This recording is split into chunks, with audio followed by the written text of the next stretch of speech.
Bloomberg Audio Studios. Podcasts, radio, news.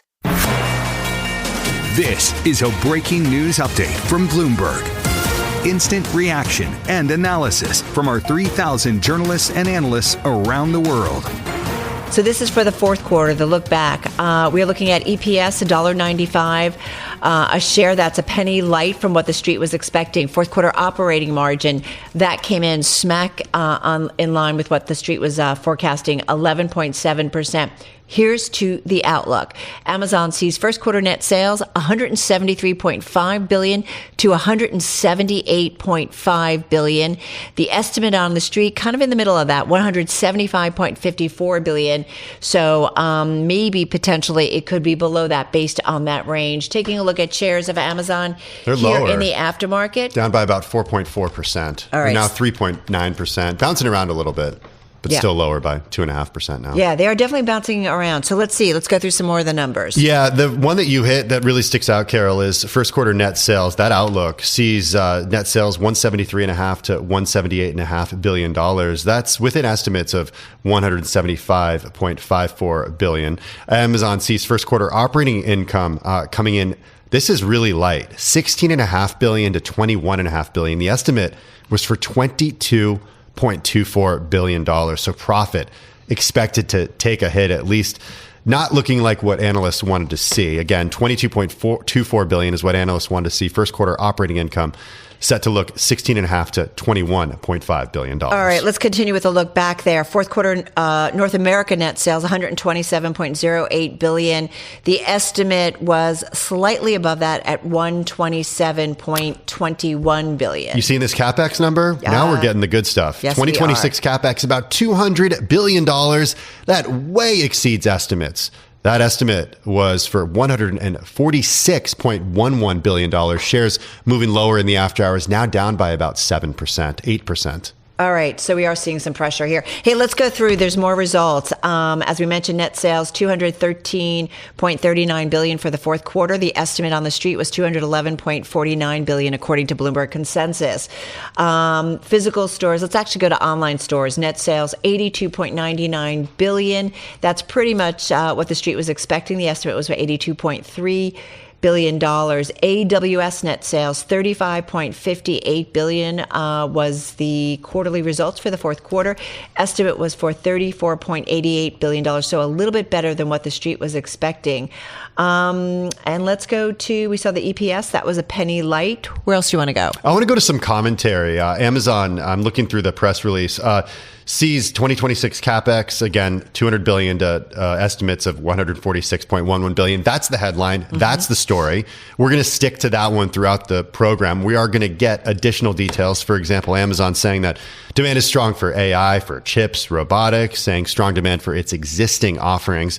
I'm looking through the press release right now. Can I just say, please what's go not ahead. strong is demand for their shares, because that stock right now, Amazon shares are down about 9%, Tim, in the aftermarket. The company is saying that AWS growing 24%, our fastest growth in 13 quarters. Advertising growing 22%. Stores growing briskly across North America and international. Chips business growing triple-digit percentages year over year. This growth is happening because we're continuing to innovate at a rapid pace and identify and knock down customer problems. This is a quote from Andy Jassy, president and CEO of the company.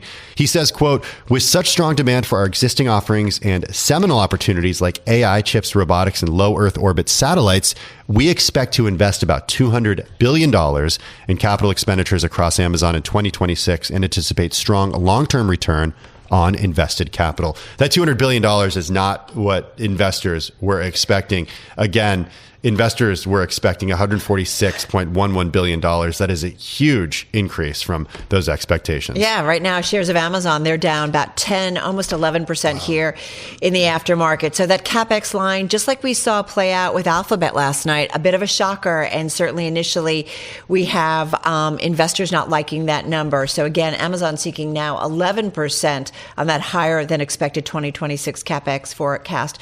We also mentioned that company's forecast for the first quarter in terms of net sales, 173.5 to 178.5 billion. Street estimate was for 175.54 billion. So maybe a combination of potentially a lower mark when it comes to first quarter net sales, along with that higher CapEx, certainly creating some stress in terms of investors. The share price now down about 10%, Tim, in the aftermarket. Looking through other highlights, I mean, this is a very long press release that goes through what the company has done over the last quarter. New agentic capabilities in AWS Transform, new agentic AI capabilities for Amazon Connect. It's an AI tool that the company says enables contact centers to provide consistent, personalized customer service experiences. AWS AI factories, fastest speeds ever for Prime members globally in 2025. Shares, though, still taking a hit in the after hours, down more than 10%. I also want to point out, in terms of the guidance that we're getting from Amazon, they are saying that the Amazon guidance assumes no additional restructurings. Those restructurings, I guess you could go as far as to say whether or not there's more layoffs. Keep in mind, we just heard at the end of January, right, that this company is cutting 16,000 corporate jobs worldwide in an effort to remove layers of bureaucracy and increase ownership. So we saw this company certainly announcing some movements, some restructuring. So we'll have to get some more clarity about what that means, what possible additional restructurings could be coming. We'll look for that on the call. Yeah, just looking at some updates here. 2026 CapEx, again, this is the story here. This is the headline, $200 billion above the average estimate of $146.11 billion. All right, let's get to it. Poonam Goyal is with us. She's senior analyst for e-commerce and athleisure for Bloomberg Intelligence. She joins us from BI headquarters out there in Princeton, New Jersey. Poonam, investors not loving it. Is it all about that CapEx number? You know, it is, but I think the CapEx number is fine. We were looking for $140 billion, $200 billion. Just continues to show that they're investing. And I think... Wait, that's $60 billion more. That's a lot of money. So, yes, but they need to invest, right? We know that Amazon has to continue to invest in cloud services. It needs to invest in AI. So there's a lot of catch-up that needs to be done here. I think the long-run narrative here is still good. The underlying results were solid across both AWS and retail. Interesting. And so even though they talked about seeing first quarter net sales, 173.5 billion to 178.5 billion, street estimate is kind of in the middle of that 175.54. That's okay. Yeah, that's okay. Like the results are good to okay. I think the numbers show that Amazon continues to plug away across its businesses, and it is making progress. And I mean, we're happy with those numbers. We think it's making the right investments. We think it's moving in the right direction, and we think it's growing profitably. The North America profit margins were better than expected, and AWS at 35% is still respectable.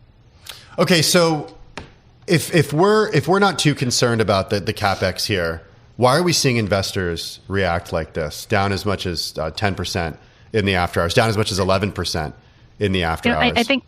I think we'll have to see what they say on the call on where this CapEx is exactly going, what the backlog looks like. I think the call will give us a little more insight onto where they are investing, and that'll be important.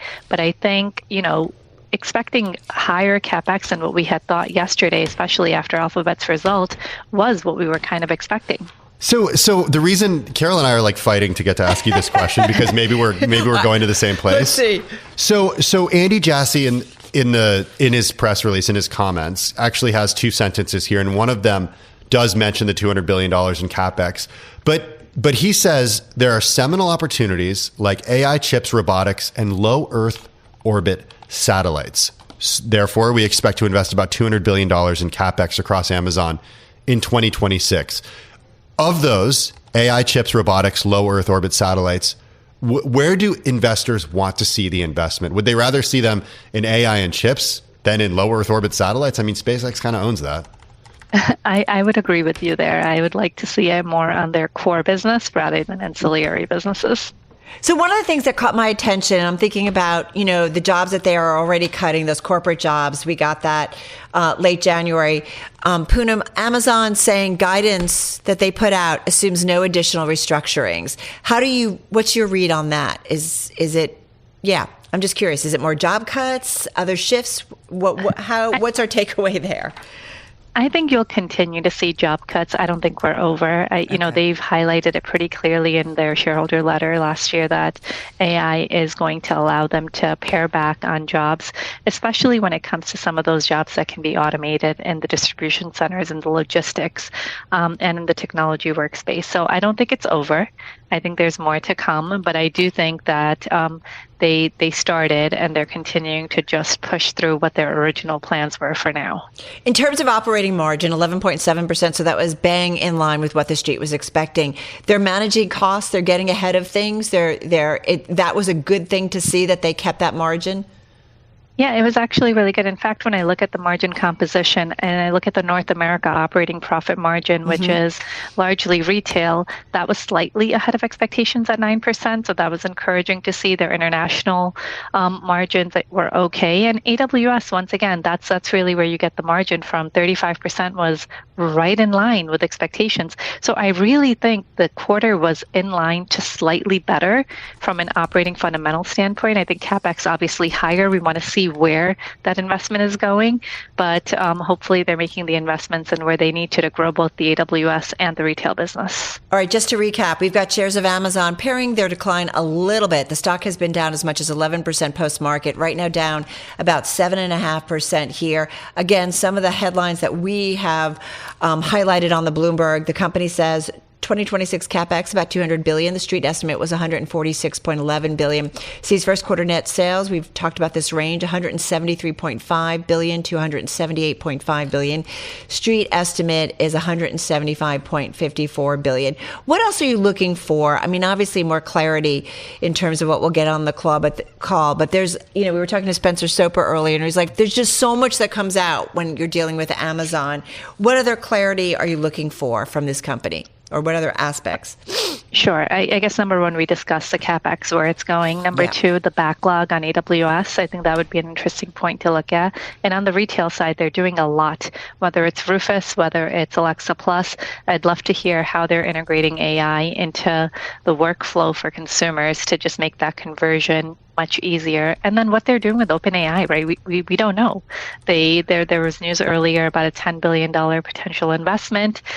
What does that mean? Where is that going? What does it do for Amazon? What is the actual end result here from that investment? What about advertising? The company calling out advertising growing 22%. Are we looking at that growth? Are we giving that enough credit?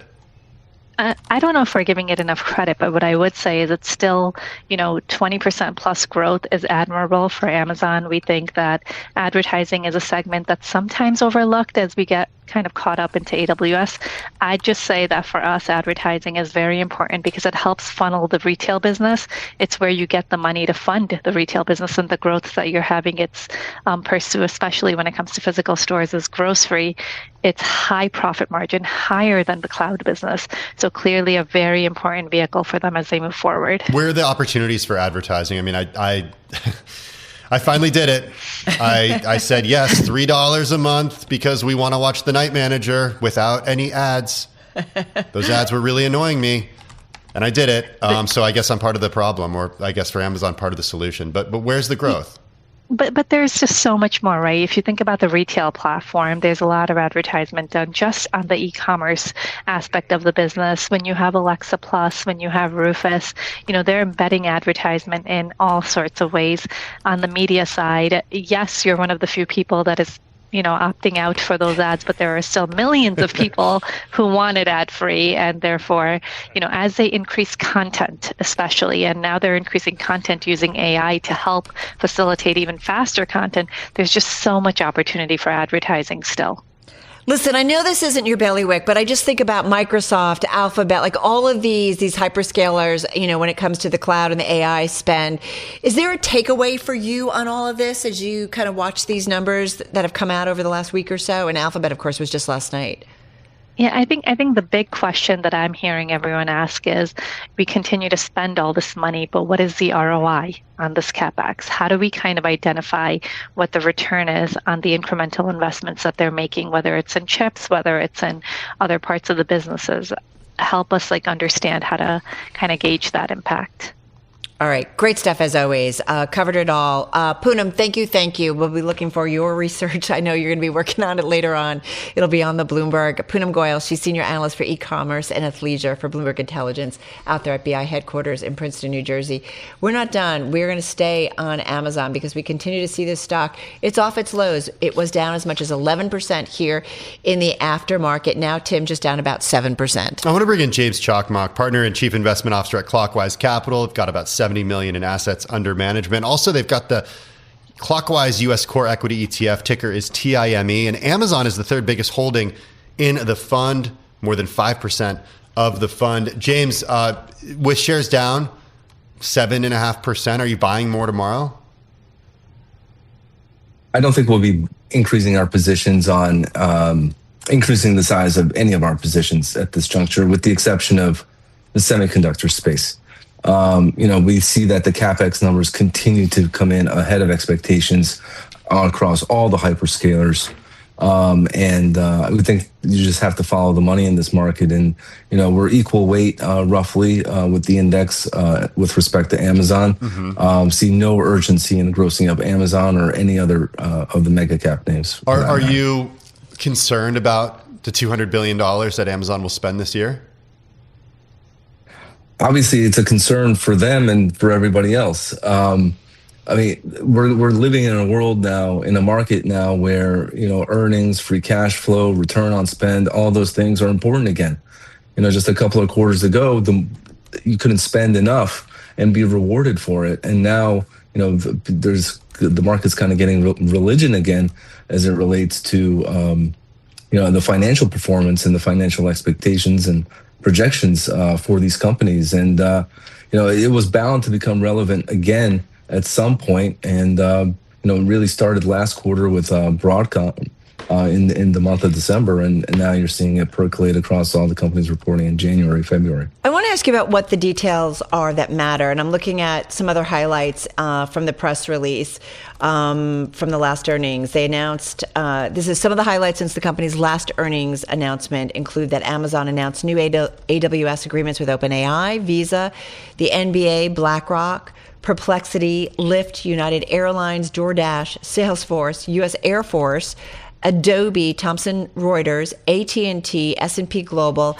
National Bank of Canada, London Stock Exchange Group, Choice Hotels, Accenture, Indeed, HSBC, CrowdStrike, and more.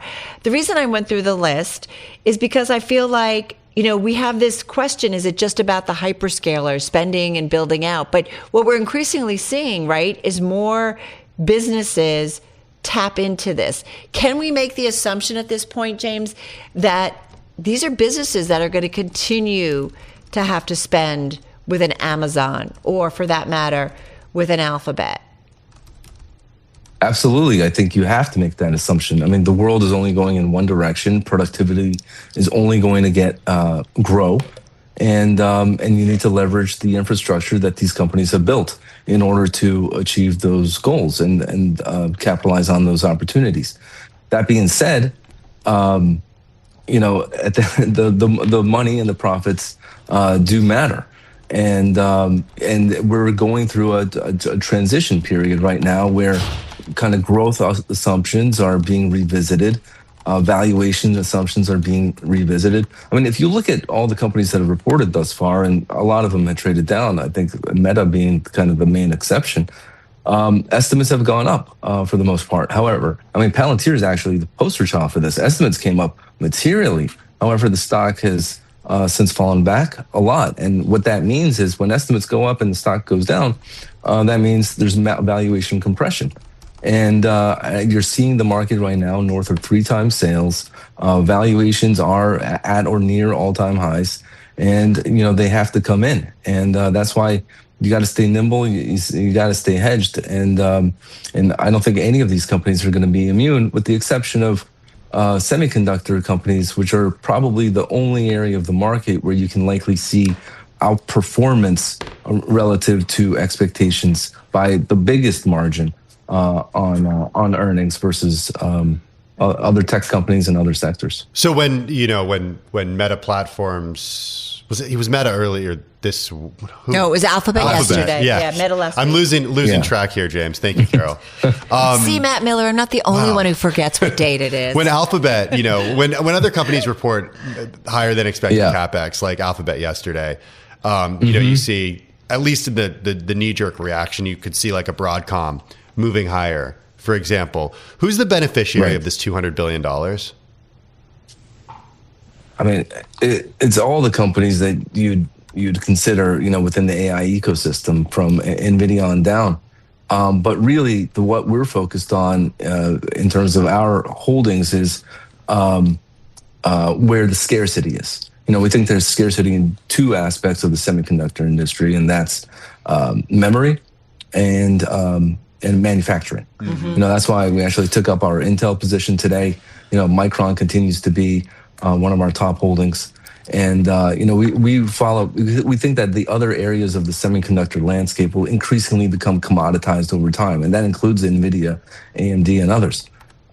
So we're focused on the areas of scarcity, and we think those will continue to accrue a disproportionate amount of the benefits. But as far as where this CapEx spend goes, I think it will be a rising tide lifts all boats situation. But who has the pricing power and the most material upside to estimates? That's where our focus is. We should point out shares of NVIDIA in the aftermarket are just up about 0.25%. I'm going to look at something like a Micron, and that stock, let me just pull it up here to see if there's any movement. It's actually down about 1.3%. Hey, one of the things I want to just ask you about, it's in the press release, Amazon writing that it introduced AWS AI factories to transform customers' existing data centers into high-performance AI environments, which accelerates AI build-outs by months or years compared to building independently. So it sounds like they've got a little service like, you got a data center? We can help get you up to speed. Is that kind of what that's about? Well, I'm hearing it real time from you right now, so I need to look into it. But services are a big part of the AWS offering and Amazon offering, and that's because it's all about how do I increase utilization of my platform. And if you can educate, train, and build awareness of the capabilities and the trajectory of offerings, that will only increase utilization and stickiness and customer retention over time. So not surprised that they're doing something like that. The specifics of it, I need to look through. No, that's okay. I'm getting up to speed too. I just looked at a press release. This was back in December, and they talked about by combining the latest AWS Trainium accelerators and NVIDIA GPUs, and so on and so forth. They're talking about how they can accelerate these factories. I'm just curious about AWS's own chips and accelerators. That's an important business to them? I think it will increasingly become an important business to them. Google as well. I think there's a lot of opportunity there. It's very early days. Obviously, there's a balancing act with NVIDIA and other players. So not stepping on toes, but I think that's an area of optionality for the business that is right now not getting any credit. Hey, James, just an overall sentiment. You said you're not adding to any positions except semiconductors right now. I'm just wondering how you're looking at overall sentiment in an environment where we're seeing, a decline of more than 1% in tech stocks on the day today. We're seeing decline of 7.5% on Amazon right now. Bitcoin's down 50% from its October highs. It's down today, $89,000. What's sentiment look like? Is Bitcoin a leading indicator to you? Well, I'll take the first part first. As far as where we're adding, that was with respect to technology stocks. Okay. Within technology, we're exclusively adding, but we are adding other areas. Aerospace defense continues to be an area that we're increasing our weight. We're increasing our sizing of utilities and staples. We think that any money we can pull out of stocks that have run and the non-scarce components of technology, we're putting into value, with the exception of semiconductors. As far as Bitcoin is concerned, we think that this is all about leverage in the system. Bitcoin crypto has more leverage than pretty much arguably any other part of the market right now. So you're seeing disproportionate hits from that unwinding, and as that leverage unwinds, you're seeing it trickle down and proliferate into the other aspects of the market. And and it's really unsure, how much leverage there is ultimately and how much more is left to unwind. So I've seen some headlines that suggest that, does this negate the whole debasement argument, the digital gold argument for Bitcoin? I would venture to say the answer to that is still no. But at the same time, there's a lot of leverage in the system, and that's unwinding, and that's going to, I think, exacerbate pressures in the market over the short term, as we've seen thus far. As always, so glad you could weigh in on this. James, thanks so much. James Chakmak, he's partner and chief investment officer at Clockwise Capital. They've got about $700 million in assets under management, joining us on this Amazon Thursday.